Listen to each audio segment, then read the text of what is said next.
Welcome everyone to Mailed Fuzz News. I am Peter, that is Connor, and this is our Friday edition with some movie news and one singular piece of TV news. But that's okay. There's not always a perfect balance. Just one new. One, that's not. It's just singular and plural is the same thing, right? Some words are like that, right? It's just how the cookie crumbles. Crumbling like this show. So we'll start off with the big thing today, which was the new trailer for the Conjuring. The Devil Made Me Do It. Let me just insert my same old complaint. If you're going to start just numbering sequels, then just stick to numbering them. Don't switch to subtitling after you do a numbered sequel. The Conjuring 2, then Conjuring Devil Made Me Do It. Just call it 3. Or did Conjuring 2 not have a subtitle as well? No. Okay. Then I'm completely on board with this. Like you can still have your number and just add on a subtitle later on. That's fine. If it was the Conjuring 3, The Devil Made Me Do It, I wouldn't be having much of a complaint. Yeah. I would be saying honestly, that's okay. I just assumed Conjuring 2 had a subtitle, and for whatever reason they dropped the 3, although that is still a bit annoying. No subtitle. So this has been coming for a while. I like many things delayed in the last year or two, but we finally have a trailer. This is the first one that's not directed by James Wan, so there's a bit of a curiosity around it because of that. Yeah, and this is a proper Conjuring movie, right? Like a mainline one. Yeah, this is it's the main duo, Ed and Lorraine Warren, get the main cast back, and they've got their new case. So the trailer, I think there's some really good things in this trailer. And I think there's some stuff I'm also worried about, is how I would kind of sum it up. And the main thing I like about it is that I like the framing of what this case is, which is someone has seemingly violently murdered someone or even multiple people. I don't know if it was made clear in the trailer how many it was, but he effectively seems to have been possessed or something to that effect. And, hence the title, The Devil Made Me Do It. That's the legal defense they're going with. And the Warrens come in to try and kind of prove that this is happening, and there's still something going on with the rest of the family and stuff, and it seems to be like a witch's curse or something's involved. I like it because it's distinct from the previous two films, and it's its own spin. Like, good or bad, I'll always remember this third one as the one that this is what the framing of it is that someone is in court because the horrific stuff has led to murders that look like he did it. Yeah, so. I actually think 2's pretty distinct as well. 1, I think, while a good movie, kind of falls into it's I've seen a lot of horror movies like it. Sure, yeah. 2, I think just the setting of it is a little bit unique.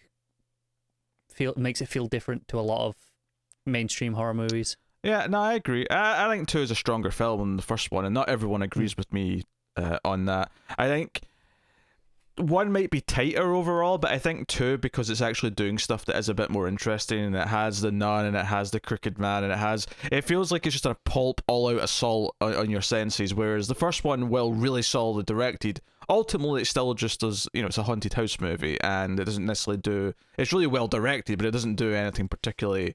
It's a pretty good haunted house movie, but I think the second one is more interesting, and for me, more enjoyable. Yeah. I also think the second one added something that the first one was lacking a little bit, is that it made it really about the Warrens themselves, and their caring about each other was sort of this heart of the film that was able to ground the whole thing. That seems to be a consistent thread in this new one based on the trailer. It does. Honestly, the only real obviously there's a broad concern that without Wan being back, that the horror might not be as well directed. I don't think you can really get a sense of that one way or the other on the trailer itself. That's probably true for most horror trailers. What I do think, though, that I'm a little worried about, just from the trailer, is that things might go a little too big. Now, admittedly, one of the things I still liked about the second film is that it did go a bit wackier and bigger, but there is definitely a line. And the trailer literally ends with a cliffhanger moment. It's she's on the edge of the cliff, the ghost hand pulls her down, and Ed Warren has to come and grab her, and it's this big moment. So I think my only concern, just based on what's in the trailer, is that it's going to get a bit too big and ridiculous, and I think Hollywood has a history of doing that to franchises. Are you saying they might go to space for the next one? I wouldn't be opposed to that. Someone comes from the future, back from the future, and says, "Warrens, we need to take you to our space station in the year 2462. There's a ghost. Come help us, please." I'd probably really enjoy that. Actually, that sounds great. Honestly, that is. Do it, you cowards. I mean, I love the fact that you're interested in time travel into it, but I mean, we're already accepting gods and devils and demons and shit, so why not? But other than the fact that you're interested in time travel, that's actually a less forced setup than some of these space sequels that we've had already of other things that are just Very true. Effectively just set in the future, but they do some wacky things to, like, I mean, Jason being in cryosleep until the future, that's actually, as far as standards go, smooth. Like, I'll accept that. I mean, it functions. Yes. When you watch Hellraiser, whatever the space one's called, I think it was Bloodline, if that makes sense, because it's in the future, but like you've got descendants of the same people, you know, the same family rather, like eventually leading to on a space station, and yeah, it gets particularly wacky. That said, only the start and the end are set in space. A lot of it's flashbacks to young. That's really underwhelming. Young Adam Scott with long hair and overacting and other things. That's very underwhelming. So, yes, I think the trailer looks solid. There's nothing about it. Like I say, I have that one sort of slight concern. John Noble's in there, which I like seeing. Honestly, my biggest problem is not enough John Noble. There appears to be a moment where he's got like a wig on as well. So either there's a flashback at one point to a previous thing or whatever. I guess the other big thing from this trailer is that I'd say the first half of it really revolves around the idea of, okay, this person's been like caught with blood in his hands and he's really confused and he's in the court system and all that. But then the second half, when it sort of gets into more, there's a witch behind this and it's still going on. It really seemed to be setting up like Vera Farmiga is directly going to have like an arch nemesis in this witch, and a lot of like her like psychic ability, like trying to tap into things, seems to be squaring her off and pissing off this witch directly. So you just hope there's not a focus issue when you watch the movie overall. Yeah, I guess. I mean, I'm not super concerned about that, although it just been a bit too. Because one of the weird things about the Nun spin-off was that it was actually more of a superhero movie. They just didn't pretend. It pretended it was a horror movie, and not a very good one. And then when you get to the third act, you realize, wait a minute, this is about Tessa Farmiga becoming a superhero, effectively. I mean, like, seriously, it's a very odd movie. It's the most interesting thing about it, though. I still wouldn't recommend it because I think the first like 2/3 are just a crappy horror movie. But I have passed on all of the spin-offs because all of them have looked mediocre. They have been. I wouldn't necessarily say no to the third Annabelle. That was okay. No, fair enough. That was okay. It wasn't amazing, but it was perfectly watchable. The most frustrating thing about that movie is that the most intriguing and creepy idea is kind of like you wish they'd done more with it. There's like a couple of scenes with one particular, like, I don't want to say gimmick, but like one device, and it was like, oh, you could do a whole movie about this thing. I would watch a whole movie about this one, you know, because obviously it's in the Warren's house, because the whole premise of the third Annabelle movie is that it's their kid home alone with some babysitters, and then creepy shit happens when the Warrens are away. So it actually felt more tied into the main line, just because it was, you know, they were there at the start to like set it up and then they leave. And I mean, the premise is actually gold on paper when you think about it. It's just the Warrens' like child home alone with all that creepy shit in the house and their weird vault that they've got. So no, on paper that should be great. Yeah. So yeah. But I think the new one. There's nothing in this trailer that is overly worrying, I don't think. I think, other than the fact that it might go too big, though the warning signs aren't, or the alarms aren't going off yet, and that's perhaps the best I could have hoped for, because there's a lot of concern going in with the different director and all the rest of it. So yeah, I'm just looking when it's coming out. It's later this year, I assume, right? End of? My move's like start of June. Start of June, okay. Yeah, that's what Wikipedia is telling me on a quick glance. Yeah, it's one of these things where sometimes I wonder, like, why is this not coming out in October? But then if every horror movie that didn't come out till October, there'd be like 50 horror movies out in October, and they'd all do terribly. As well as also a credit to the genre that they seem to be evergreen, where it actually feels kind of right to have a big summer horror movie. Just like it feels kind of right to have a big winter horror movie after October. Like, I think what's interesting as well with this one is because this will be the HBO Max. That's true. Yeah. So it'll get the month on HBO Max, but then they disappear for a few months, right? Be perfect for them to come back in October and be like, "Here you go, it's back." Yeah, how many more people will be vaccinated in October versus June? You know. Yeah. So this is a rare, unique opportunity where enough people might be raring to go for a re-release come October. It's very possible. So yeah, we'll see. So yeah, trailer's not bad. Trailer's not bad. There's enough things in there I like.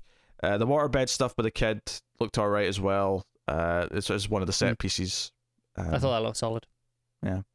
So we'll see how that plays. So on to other movie news. So we knew for a while that Russell Crowe was going to be in Thor: Love and Thunder. He dropped what character he's playing finally today. He's officially playing Zeus in Thor: Love and Thunder. So quick, short. I feel sweet. like he's probably played Zeus before in something. I don't think he has, but it's like such a natural casting that it's not surprising. He has Zeus-like qualities. Is that what you're saying? I think he's got the look, the look and gravitas for it. Moving on, Stephen Strait, who we all know from The Expanse, he has been cast in Five Below. It's a sci-fi thriller, high concept film directed by Mike Lahan, who's worked on Mrs. Peppercorn's Magical Reading Room and Hellraiser Origins. I mean, I've never heard of that first one. It sounds wacky.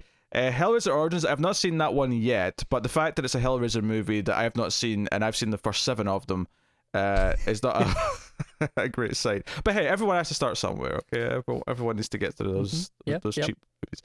So the plot has been kept secretive for now, but apparently it's supposed to be a new take on a meta-human sci-fi genre. It'll be the first in a franchise of low-budget, high-concept science fiction films. And when they say franchise, the way they say that sentence on its own sounds anthology-esque rather than, oh, it's a franchise where they're going to have a sequel to this or that. I wouldn't be surprised if it is shared universe. Yeah. Like, not necessarily like, oh, you're going to have a sequel to this one, but there'll be another low-budget, high-concept meta-human that's set in the same world. I think the part that says more anthology style to me is where it specifies a series of low-budget, high-concept films, where you wouldn't say that normally. If it was just a franchise, you just say, there's going to be sequels, hopefully. Or there's going to be future installments. The fact that they're specifying they're all going to be low-budget says that they're all going to be distinct. And you're saying that in a way that sounds like they're individual in some way. But I could see it being shared universe, especially, meta-humans, different meta-human each movie. It's all the rage. So, yeah, neat. So I can't really say anything about the director. The general impression I get from those credits isn't super hot. I like Straight on The Expanse. That's all I can really say. So yeah, I mean, hope for the best, I guess. Five Below. Next up, Sofia Alvarez, screenwriter behind To All the Boys I've Loved Before and P.S. I Still Love You, which is the sequel to All the Boys I've Loved Before. She's doing another film at Netflix, but this one is going to also be her directorial debut. So she's not just writing this one. This is called Along for the Ride. It is a young adult adaptation from a New York Times best-selling book by Sarah Dessen. So, probably not for us, but the description, as always. The story centers on Auden, who, during the summer before college, meets the mysterious Eli, a fellow insomniac. While the seaside town of Colby sleeps, the two embark on a nightly quest to help Auden experience the fun, carefree teen life she never knew she wanted. So, yeah, definitely not for us. Sounds in keeping with what I know of those previous works. Yeah. So, yeah, I mean, sure, probably a relatively successful Netflix hit based on what the others did. Yeah, To All the Boys I Loved Before, I think that obviously did. I mean, it got sequels, so clearly it did all right. Kate Bosworth and Andy McDowell are among the cast. So it does not fill me with confidence if I was interested at all. Well, Andy McDowell's all right, but I'll agree. Kate Bosworth is not. Yeah, that was the problem there. Yes, but there you go. That is that.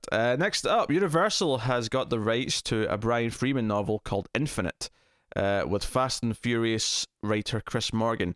Now, I don't know if this is saying specifically the 4th Fast and Furious film, because that is the exact title of that, or if it's just saying generally he's written some Fast and the Furious movies. Well, here's the question that should theoretically answer it. Mm-hmm. Is Fast and Furious in this article in italics? Yes. Then it's the movie. Then it is that specific movie. Assuming they're grabbers up to stuff, then perhaps, but which admittedly is a big ask on some of these websites. But we'll see. Yeah, Deadline. We're watching closely. So Thomas Dean Donnelly and Joshua Oppenheimer are going to write the script for this. So here we go. The story follows Dylan Moran, which is very close to Dylan Moran. I was going to say, how are they spelling this? Like, I was like, are you reading that right? Are you sure it's not just Dylan Moran?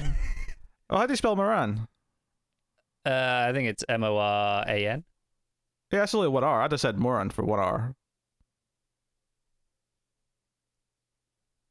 Hey, I'm just following the rules of the English language. Is this one R? It's one R, yeah. Yeah, that's Dylan Moran only spells it with one R. Yeah. Well, I know how his is pronounced, but yeah, at a glance, I would assume that it's pronounced Moran to me, but yeah. Now, of course, this is not focused on the Irish actor comedian that we're referring to here. Wonderful comic actor. He's all right. I'm not as big in Black Books as everyone else. I mean, I think it's fine, but I definitely watched it more for Bill Bailey than I did Dylan Moran. But that's, I don't know. I mean, I love Bill Bailey, but he is peak cynical bastard in Black Books, and I love that. I'll put it this way: I think out of all the shows by the creator, it's my least favorite because IT Crowd and Father Ted are better. I think I like it more than Father Ted. I can't get on board with that, but I mean, what was one to say? The Black Book's never made Speed 3. That's all I'm going to say. So objectively true. So yes, follows Dylan Moran then, who after being consumed by grief after losing his wife begins hallucinating sinister visions of himself lurking in the shadows. When he ends up accused of murder, Moran undergoes a hypnotherapy treatment built in the idea that with every choice he makes, he creates an infinite number of parallel universes. It's then he discovers he's not insane at all. There is another version of himself from another reality, a psychopath that not only ruined his life, but countless other Dylans. Can Dylan stop this doppelganger before he strikes again, or will he lose himself to himself? I will say, this would be so much better if it's actually Dylan Moran playing this role. I don't know, I kind of like the idea this is a serious sci-fi movie. It sounds like a more kind of sinister psychological version of that Jet Li movie, the one where Jet Li's going around universe to universe killing other versions. Because in that movie, every time he kills one, he gets stronger. No, it actually sounds pretty good. Whereas this sounds like a bit more of a, like, no, just one of them happens to be crazy, and he's going around universes killing other versions of himself. To be fair, have you seen him with his lockdown beard? I've not, no. He could play this part right now. I'm going for more of a proper film here, not a comic actor doing comedy. I think you're underselling him. I don't want this to be funny, I guess is what I'm saying. I don't expect a funny performance from this. That's fair. I actually do, in all seriousness. I think the idea sounds pretty good. I'm kind of into this one. Yeah, this is called Infinite. Really cool concept. So, very, very neat. So, no, very good, very good. All right, moving on. So nothing for me here, but maybe you'll be excited for this. So Martin Scorsese and Irwin Winkler are teaming up with Modern Love showrunner Begin Again director John Carney on the musical film Fascinating Rhythm, inspired by the life and music of legendary American composer George Gershwin. Okay. Do you know who George Gershwin is? You seem like you might. Yeah, I'm definitely familiar. I will say that I'm not big on Scorsese, really. Well, he's not directing. He's producing. Is he just producing? He's producing with Winkler, and then Carney's going to direct the film. So they've developed an original musical drama named after the famous Gershwin song, which is described as a young woman's magical journey through the past and present in New York City, inspired by the life and music of American composer George Gershwin. So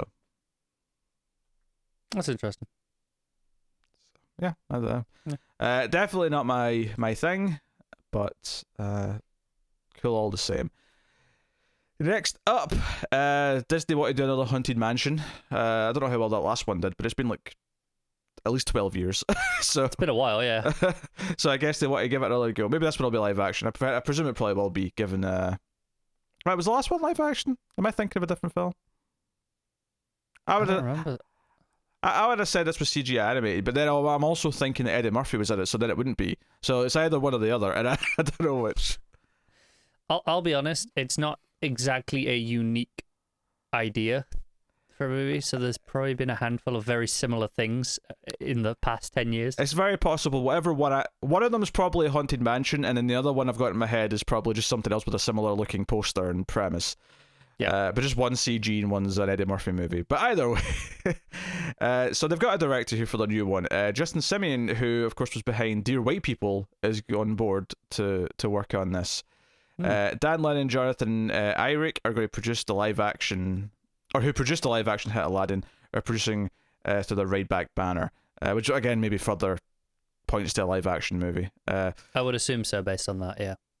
The Haunted Mansion ride debuted in 1969 and favourite of parkgoers since then, with it appearing currently in both Disneyland and Disney World. The premise sees the park guests go inside a spooky, creepy manor that includes some classic characters like the spirit of the psychic medium Madame Leota? Is that how you pronounce that? I'm going to assume it is. Sure. To the skeletal bride, to the cloaked hatbox goes. You can tell I know nothing about Haunted Mansion. I feel like you should really have had Matt on for this story. Yeah, he would know this inside and out. He's got a schematic like on the wall probably. He is our resident Disney expert, Yeah. especially when it comes to the parks. I think what's interesting about this is that Justin here, he like does comedy very well on Dear White People, but it's obviously a very biting satirical comedy. I think it's interesting to see him apply that to a much more family friendly, adventure-y kind of movie. I think that's an interesting It's a grab. very transferable skill set. No, I agree, but I think that's what makes this the most. This is the interesting part to me, is that it'll be just as witty and snappy with what it's doing, but it's going to be in the context and the wrappings of a fun kids adventure, spooky ride movie. Yeah, I think this should be a pretty solid, in theory, all ages kind of, all ages horror. Kind of, those tend to be pretty fun, when they're done well. Yeah, well, I don't know what I'd compare it to in terms of what I'd hope, but I suppose the biggest thing that was successful in the last several years was maybe the Goosebumps movie, but something with that kind of appeal. That was a lot of fun. I really liked that. I was just so on it, but it was fine. I didn't have any problems with it. Yeah, fair enough. I never watched the second one because it didn't have. I think they dropped Jack Black and did something different in the second one. I don't remember. If you'd asked me if Jack Black was in the second Goosebumps movie right now, I mean, now you've put the idea in my head, maybe he wasn't, but if you'd asked me before you said that, I'd have just assumed he was. So. Yeah, I don't think he was. But hey, so there you go. That is the movie news. So we have one bit of TV news, which isn't a lot, but sometimes it swings and roundabouts, all that. So Kevin Can F himself has been found a home at AMC and EMC Plus, which is coming this summer, June 13th specifically, is when it's going to premiere. That's the premiere date for this. This is a meta comedy. It's going to star Annie Murphy, the Emmy-winning Schitt's Creek actress, which I think is it Matt that's watching that right now, or he has watched it. Someone's been talking about it on Twitter. I'm sure I've seen someone talk about it. Cast as Tim was watching Schitt's Creek. I'm sure. I'll tell you what. Someone was watching Schitt's Creek. Someone was tweeting about watching Schitt's Creek. I feel like there's always the odd Schitt's Creek mention on my Twitter, so I don't know who it is. Anyway, she's Alison Roberts, and she's portraying the typical sitcom wife, but what happens when we follow Alison out of her husband's domain? When she finally wakes up and revolts against the injustices of her life. Kevin Can F himself breaks television convention and blends multi-camera comedy with a single-camera realism to make us ask, who and what have we been laughing at all these years? So that sounds like some sort of weird existential thing where a sitcom wife realizes she's in a sitcom, and it deals with a harsh reality of whatever that is. Even if it's not as... It may not be as literal as that. Maybe not. Yeah, it sounds like it might be her, like, when she walks out the house, suddenly it stops being a sitcom set, and it's just the depressing real world of all the things she has to do. Yeah, I can see it being her realizing that, the last however many years of her life has just kind of revolved around her husband and that stuff, like we see in the sitcom. And she becomes, aware of that reality, and again, not necessarily in a meta context, but just aware of her own life. And you can still kind of have that smash cut with, okay, this is the single camera realization, so to speak. I mean, I think it's meta either way. Even if it's not going to address the actual TV nature of it, it's still going to be very meta, just in concept. Yeah, it's an interesting concept. I'll give it that. I'm intrigued. It is. Are they doing this as a 40-minute drama? I'm assuming so with AMC. It's an 8-episode season. They're doing the first 2 episodes on the premiere day, but it doesn't really tell us that.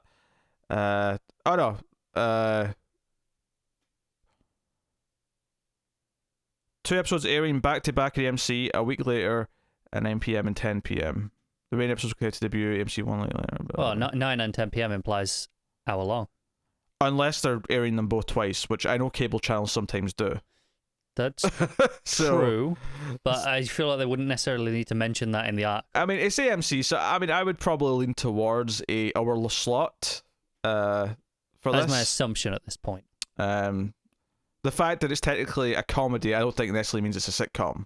I think if it hadn't mentioned that sitcom elements as part of the premise, I don't think we'd even be questioning this. Probably.